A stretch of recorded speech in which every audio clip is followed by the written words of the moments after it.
the year 2024 has been a mixed bag for the press in Nigeria. Globally, the United Nations Educational, Scientific and Cultural Organization says for the second consecutive year, conflict zones have proven dangerous for journalists and media workers, with 2024 seeing at least 68 deaths in the line of duty.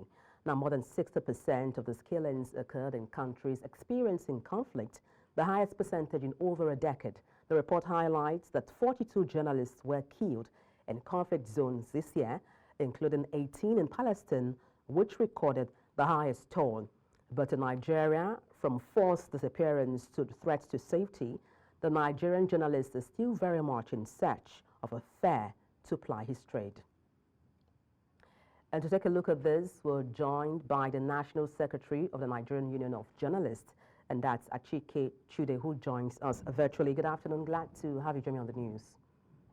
Good afternoon, and thank you for having me. All right. I mean, what would you say categorically that there is press freedom in Nigeria?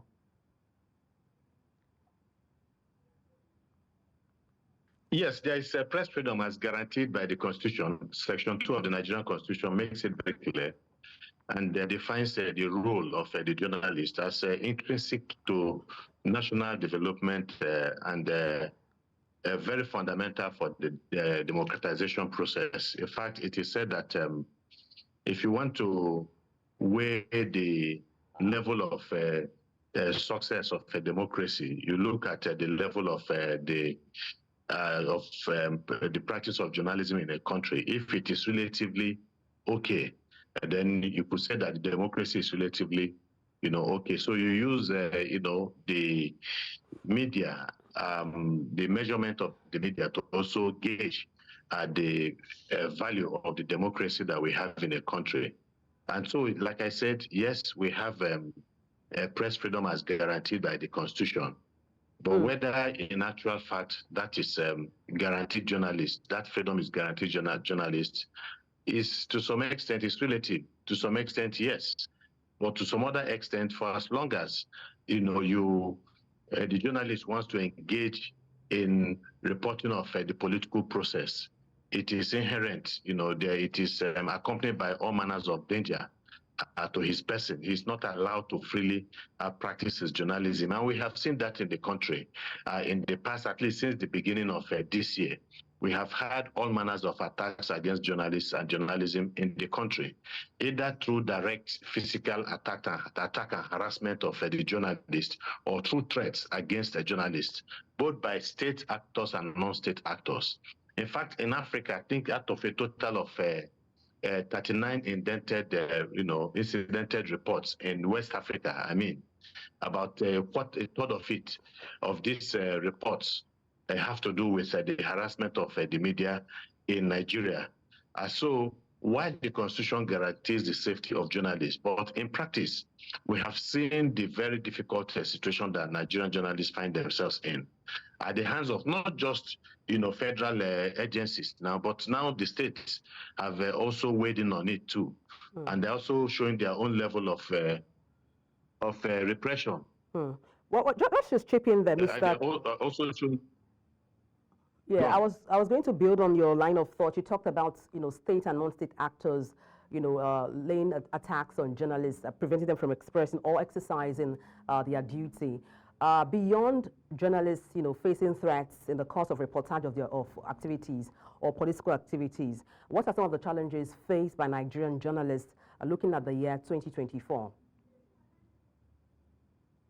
Yeah, well, again, of course, the obvious ones we keep on talking about the fact that journalists are not very well remunerated for the job that they're doing. We still have issues of journalists not being paid adequately. In some instances, they are not even being paid at all. And so what that means is that you are exposing them to the possibility of compromising on their profession. Because look, the first law of nature is survival. So and it is said that he who does not work must not eat. That follows that those who work must also be able to eat. And so when you deprive them of the ability to feed themselves and their families, then you're opening them up to all manners of inducements and gratifications by certain elements who might not mean well for the society, and so that is one of the major issues. Another one is the fact that a lot of them are not working with the right kind of tools for the profession. They do not have, of course, that we're in the age of technology, and there are certain basic tools, technological tools that they need to be able to make their jobs much easier. Instead of sometimes making journeys, of course, we look at the cost of transportation in the country today.